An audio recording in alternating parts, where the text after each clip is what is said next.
agriculture as such. Secondly, we should go in immediately for one or two contentious crops. We should try to find out, like we have just mentioned about the fruit, like mango and quinoa, although they are seasonal and they don't affect both the countries, but still there are certain regulations which bar Pakistan from exporting those to India. We had a lot of surpluses in quinoa and we did export to India, but then it was stopped by for various reasons. So I think the crux and the final stage where we are now, we are going in for research also. We have found out, we have an MOU recently signed when the Chief Minister of Punjab came to Ludhiana, between the two Punjabs, Ludhiana University Agriculture and University of Agriculture Faisalabad, where we will have research, exchange of students and faculty, so that they will use and thirdly and finally, what we are doing is to use the input side of seed technology development, what has taken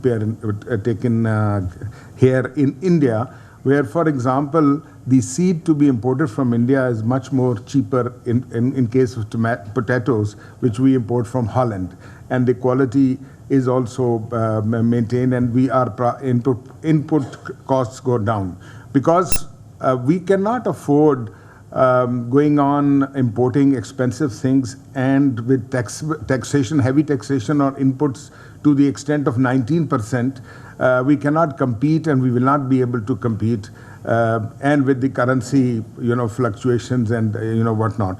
So I feel that if we adopt this direction, we will be in way for doing trade, particularly in agriculture, when we have already also put forward a suggestion of a separate bilateral agreement on agriculture. Right. Thank you very much, Mr. Bucha. Could I invite now Samriti Kaur, Doctor? She's a professor of public policy at the Faculty of Management Studies, University of Delhi. Has been teaching. Yeah, thank you so much. Yeah. Thanks for inviting, and it was a pleasure to accept this invitation, and I was actually motivated on account of two reasons, personal and professional. I hail from a family which belongs to Pakistan, Rawalpindi, my parents come from, and I got married into a family which was again hailing from Pakistan. Talaganj is the area.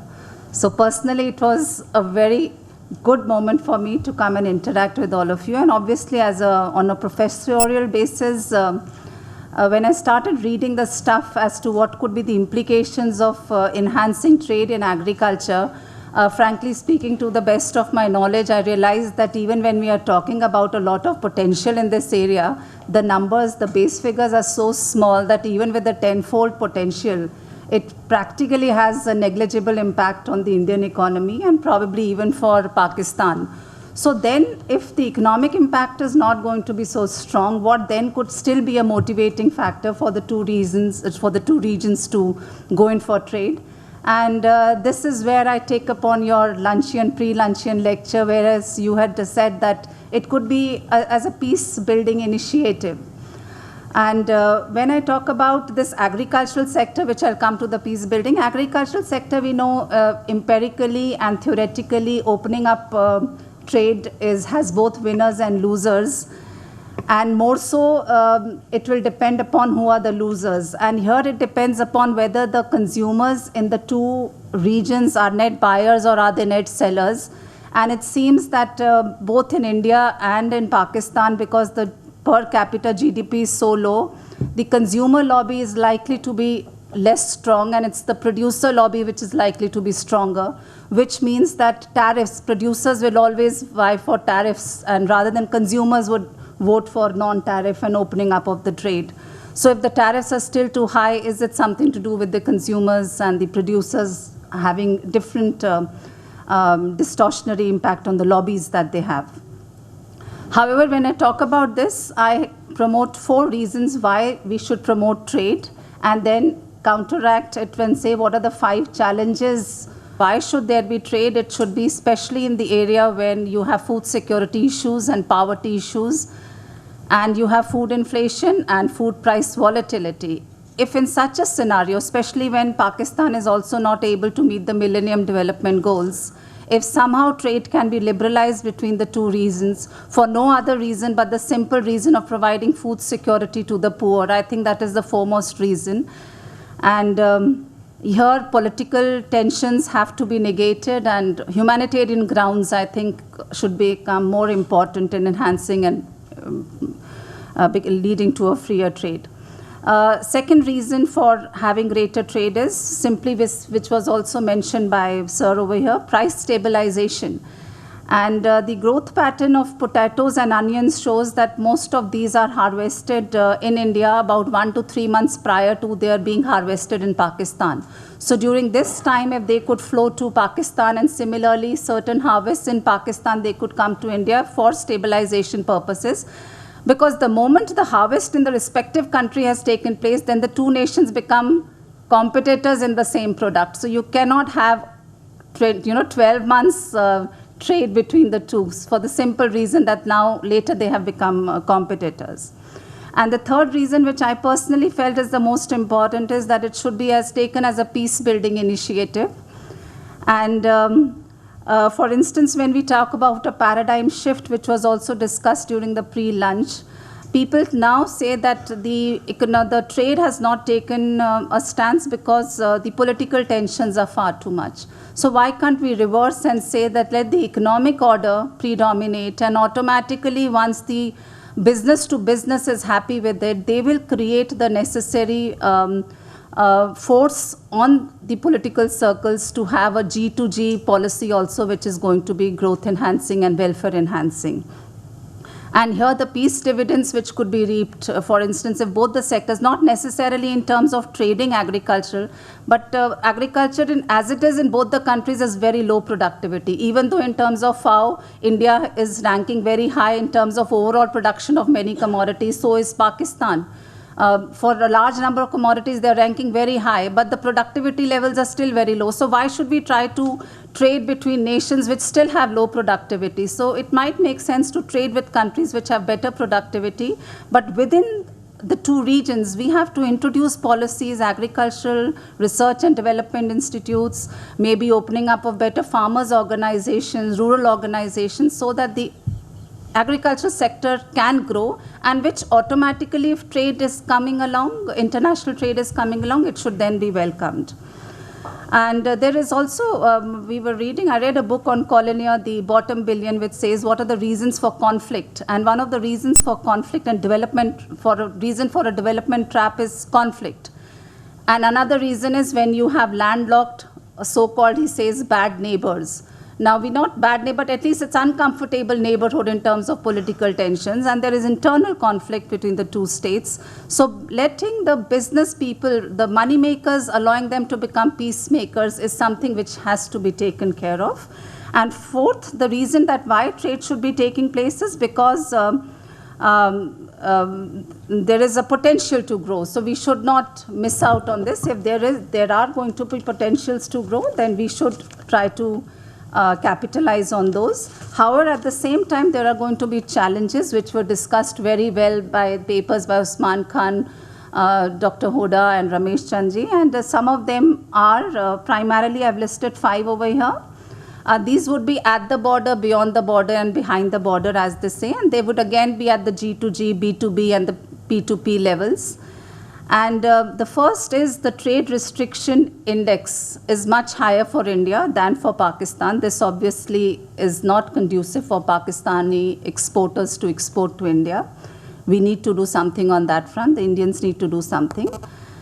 And the second point over here is that there is again a high degree of complementarity between Pakistan's imports and India's exports of agricultural products. So it's a challenge how to increase, what is the incentive for India to have a greater trade with Pakistan, because complementarity is already very high, though the Pakistan complementarity, as was reported in the paper by Ramesh Chand, is low.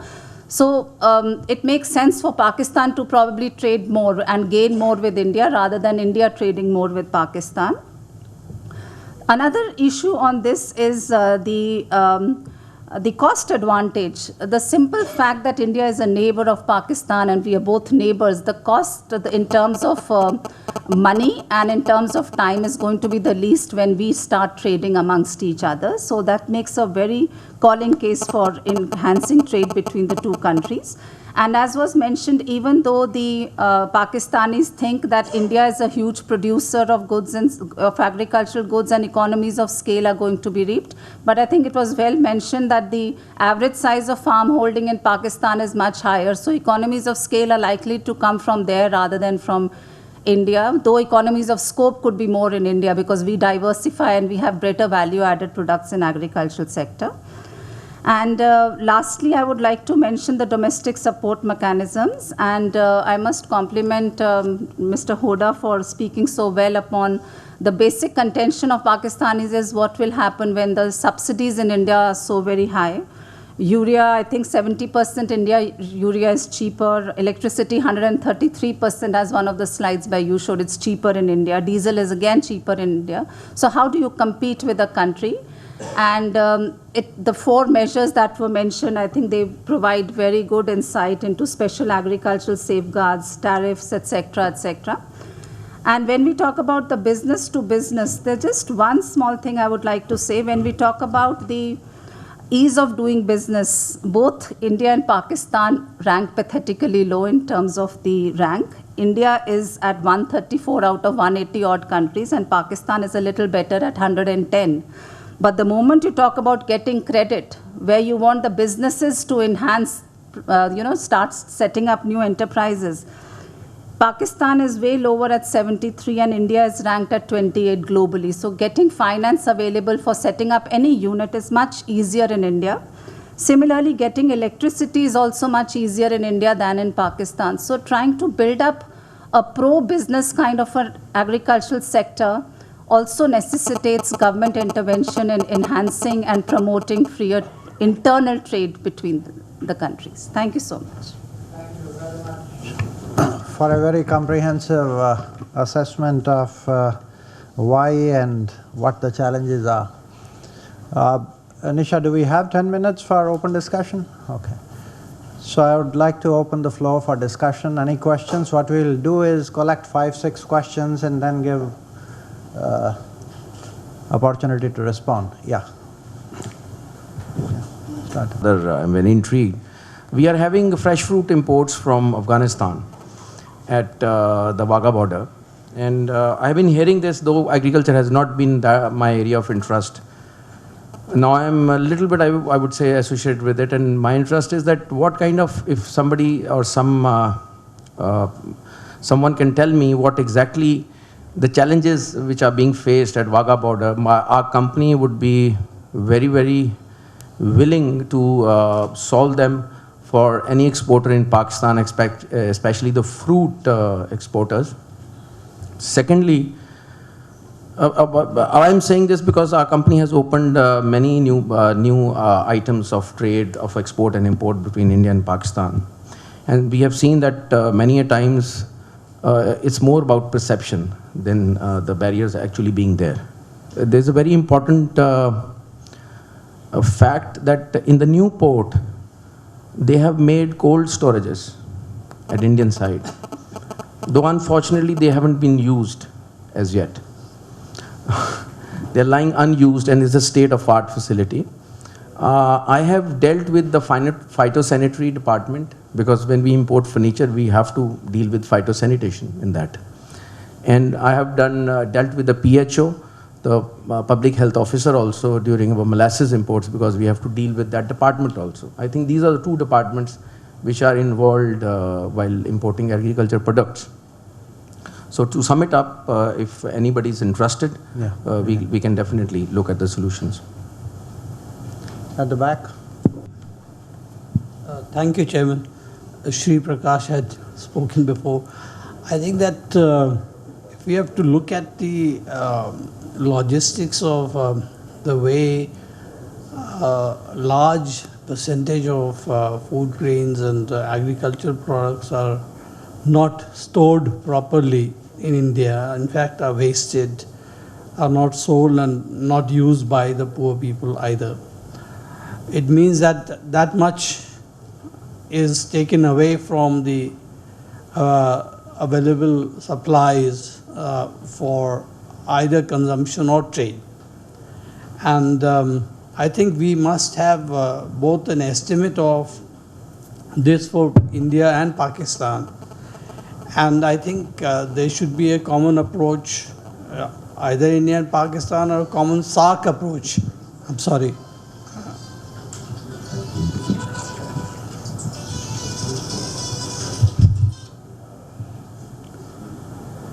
I think that is one issue that might be taken up by the various research organizations involved here.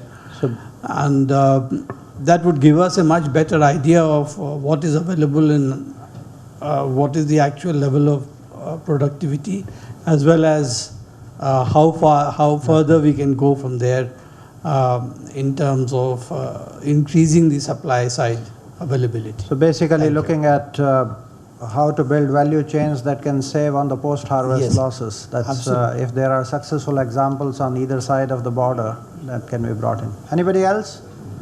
Yeah, please. If we compare India's three sectors, manufacturing, services, and agriculture, I mean, services more recent, so it didn't have so many regulations, okay? So it did very well and expanded. And then we had manufacturing for a long time, it was controlled until it opened up, and then they started doing very well in the last 10 years. But agriculture is still remains very highly protected. Maybe if India opened up, perhaps things will, even agriculture become, I mean, I know I saw the figures that the value of exports gone up, but it's because international prices really jumped in the last, from 2005, I know our rice also 500 million went to 2 billion and things like that. So, but it was more to do with that. So what I'm trying to say is that if India opened up, and there was a question Pradeep said about fruit, and if Pakistan was to say mangoes, we have an import duty of 5% in India, and on our export is I think 35-40% duty. Similarly on potatoes, we have a lot of surplus, but duty here is 35%. So they come via Kashmir, that all the way route, because they can't come directly. The tariffs on Pakistani exports of agriculture products are very high.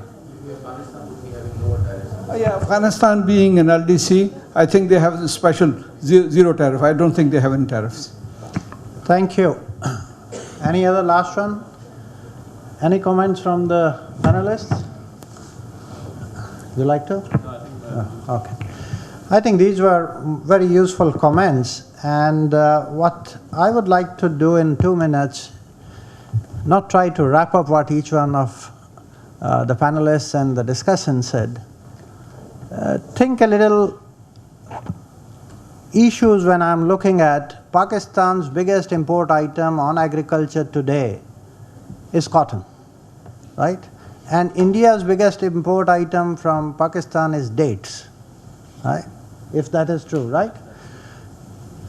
I look at that perhaps India was a little ahead in going for BT technology in cotton, and therefore the comparative advantage came in. India is getting short of short staple cotton. Maybe you can start throwing in here short staple, producing more long staple. And your dates, maybe it's the comparative advantage coming from climatic factors. So there are natural comparative advantages. I'm going back to what Dr. Ramesh Chand said, that you identify which are the sustainable products on which trade will take place because of some comparative advantage principles. Then the second box is where seasonal variations are there, and let it be open. And whenever the need is,